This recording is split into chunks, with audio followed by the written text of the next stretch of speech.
Uduak was just 13 when her life changed. She used to have everything. Her papa had a big shop where he sold clothes.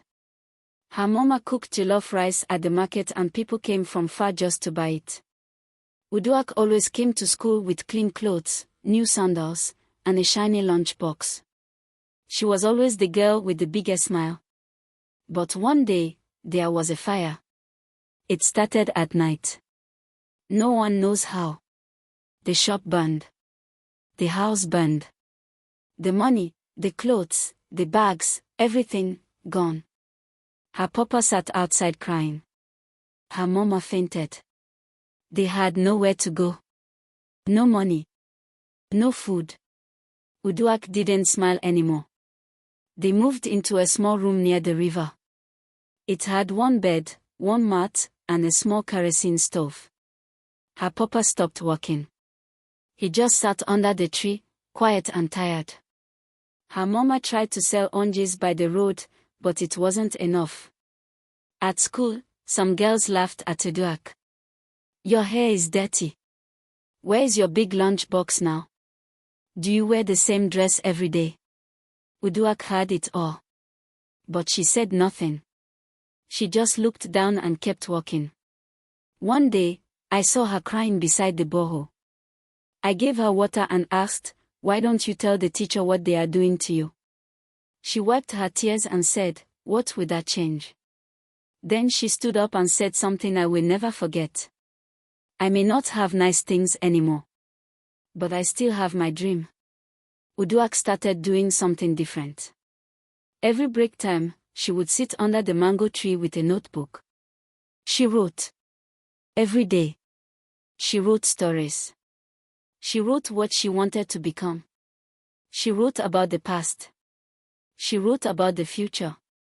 She wrote about being strong when life is hard. Soon, other children noticed. "Why do you write so much?" one boy asked. She smiled for the first time in weeks. "Because this is my garden of dreams. I may not have land. I may not have money. But I have my mind. And that's where I plant my dreams." The teacher saw her notebook one day and read it. He was shocked. "These stories are powerful." He called the headmaster. The headmaster called someone from the radio. They read her story on air. People called the school and said, "We want to help that girl." Someone sent a school bag. Someone else paid for her school fees. Another person sent clothes. A woman from the city even came to meet Uduak. She said, "You are special. We want to print your stories in a book."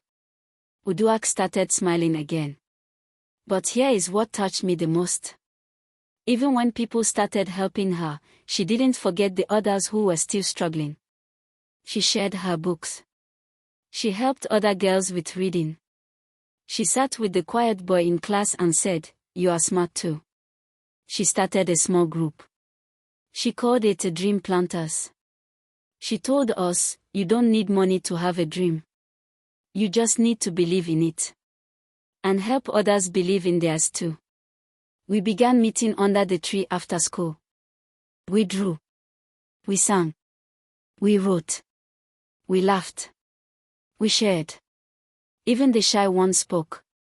And every time someone said, "I want to be something when I grow up," she would smile and say, "You just planted a seed.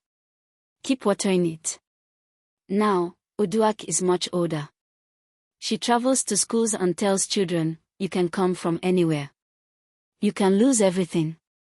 But if you still have your mind, your heart, and your hope, then you can still grow your own garden of dreams." People clap when she speaks. Some cry. Some smile. But everyone listens. And me. I kept one page of her old notebook. It says, "My dream is to help others see that they matter, even when life gets hard." So when you hear the name Gardens of Dreams, remember. It's not about flowers. It's not about land. It's about growing hope inside you. Even when the world tries to break you. Just like Uduak did. Just like we all can. And that is the story of the girl who had nothing but grew everything.